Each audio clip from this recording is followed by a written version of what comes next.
think the pursuit for more.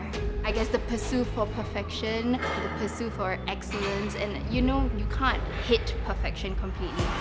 This is the moment we've been waiting for. On the platform, representing Singapore and the current world record holder. This weight has never been lifted in competition by a woman in this class. Powerlifting, like I'm constantly improving myself. I feel like I can continue to break the glass ceiling. The bar is moving. She's past the knees. Lock it. That is a new world record for Singapore. So there's that hunger and thirst for what else can I do next? And personally, I think that drives me. My name is Farhanna Farid. I've broken the deadlift world record over 10 times. So I guess that's why they call me the deadlift queen.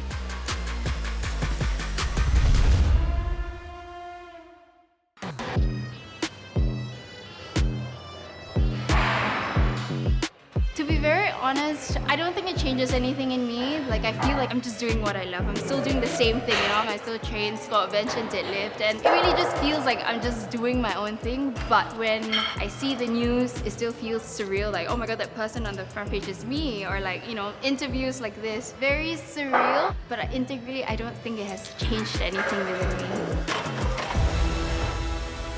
Last time I did this weight, it was a fatigue single. Yeah. Yep, up, up. Nice. Right. So this is James, my husband, currently my athlete. He got me started with this whole thing, and then I think he just doesn't want to pay for coaching outside. If he pisses me off, I just give him an extra set of 10s or something, you know?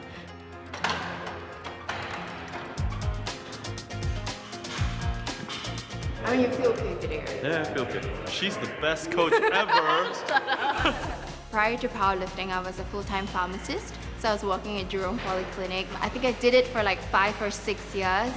And then somewhere through my journey when I was like 26, I discovered powerlifting and I slowly fell in love with it. I was just shadowing him around the gym for a few years. And then the boys had like a mock meet to just test their numbers, like, oh, what's the heaviest they can squat, bench, or deadlift. And I think I deadlifted something like, what, 140? I didn't know what that meant. He was like, do you know that this is above the national record for your weight class? And then he realized that, let's get you a legit coach instead of just shadowing me around. He signed up for my first comm, that was in April 2018. And the rest has been history.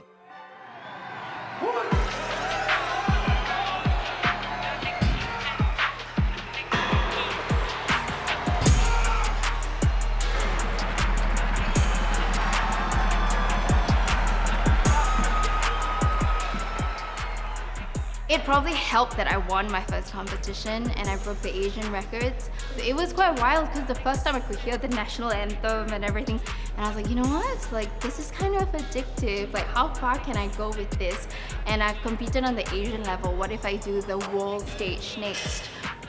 Is she gonna take that world record? Oh my God! Whoa. And then eventually I broke my first world record in 2022. That was quite sweet.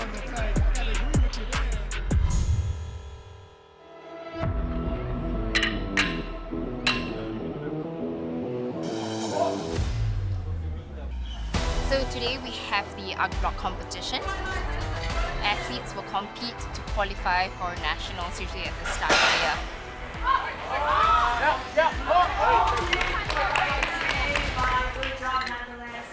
He's number 6 now, right? So he'll start around 9:36, right? Today we have 2 athletes from Team Valkyrie, so we're looking forward to pushing their personal bests today. Team Valkyrie is a powerlifting team that I founded back in 2024. In Valkyrie, we're a female-centric team, but we do have like male athletes as well. So we wanted something that would symbolize like strength and maybe a little bit of the female aspect of it. And like Valkyries, I think, embody that concept. As a coach, I think it makes me a better athlete because I noticed like there are certain quirks that the athletes do that I will correct, and I realized, you know what, actually I can benefit from that correction as well, or like handling their psychology and their mindset, and then I take it in, and I think their achievements feel far more rewarding than my own. 10 and 5, right? Yeah. In a powerlifting meet, there are 3 different events, the squat, bench and deadlift. For each event, you get 3 attempts. That's a total of 9 attempts. The athlete will want to go 9 for 9, meaning that they get all good lifts for 3 attempts so that they can build their biggest total.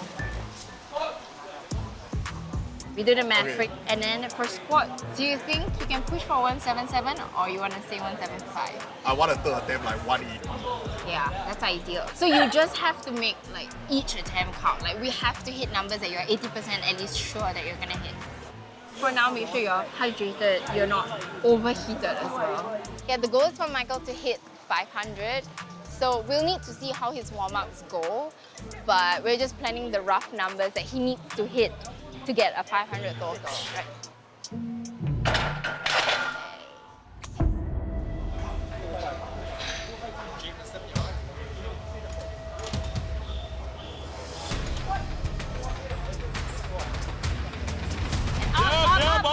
Up, hold!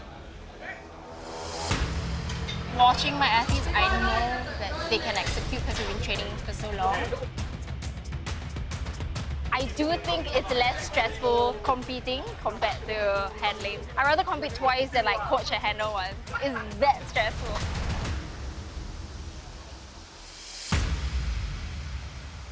Steady, brace.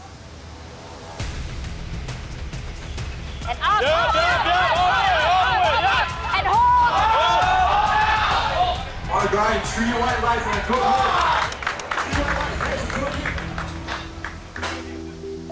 I think today went really well. Michael managed to hit his 500, which has been moving target for the longest time. And hold!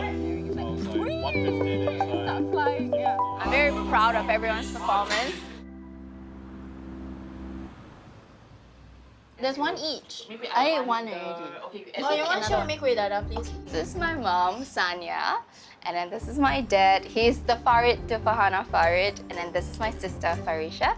And then this is my other sister, Farah. Being a conservative Muslim, the first thing on my mind is like powerlifting. Then like she's gonna be on bikini lifting up. I was like, there's so many things running wild inside my brain. And I was thinking also like, she's gonna leave her stable job. I said, what's she gonna do? For me, I know that once she do powerlifting, all that, I worry that she might not conceive. This kind of heavy carrying might resulted in such things like. But then after a while and realizing that she can really do it, maybe because of her short limbs or what, so it surprised me. Long live. But I am short. We are short because of you. Yeah. Yes. Yeah. I can't say anything about that. First, I don't even know what this powerlifting all about. And then when she broke that world record, right, I was like, oh, I'm just crying inside. Yeah, as a mother, I feel very sad and proud of her. I mean, powerlifting is something physical. It takes a lot of strength. And then want to go for a competition, she would come back and say, Mom, pray for me that I'll win, whatever. So I never stopped praying for her ever since until today. I think growing up, like, it's very easy to witness strength in our family. Like, say for example, for my mom, like, she doesn't show her support in terms of like words, you know, typical Asian family, right? So she would like cook for me. Remember how I used to like meal prep, like my chicken breast or my salmon, and then like my dad would send me to the airport for competition. So like, I think you all don't realize like it's support.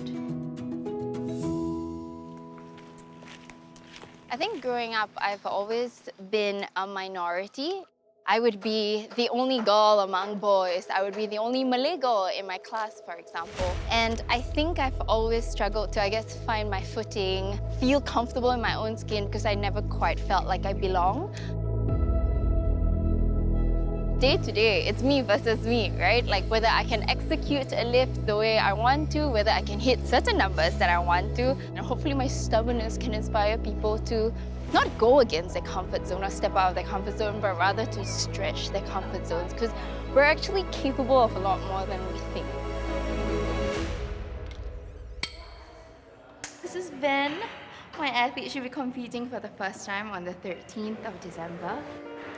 I think women take comfort in knowing that there are other women in this coaching team, so they don't feel so intimidated. I want to focus on growing women. I'm hoping to break the national squat record for my weight category. I'm the eldest in the family, you know, I've always had to be that role model, that sister. So I always try to carry myself a certain way, but in a way that is genuine to me and authentic. And I hope that other people can learn from it or relate to it and realize that I'm not all that talented, but I work hard and I put in the boring, repetitive work. And if I can do that, like, I genuinely believe anyone can.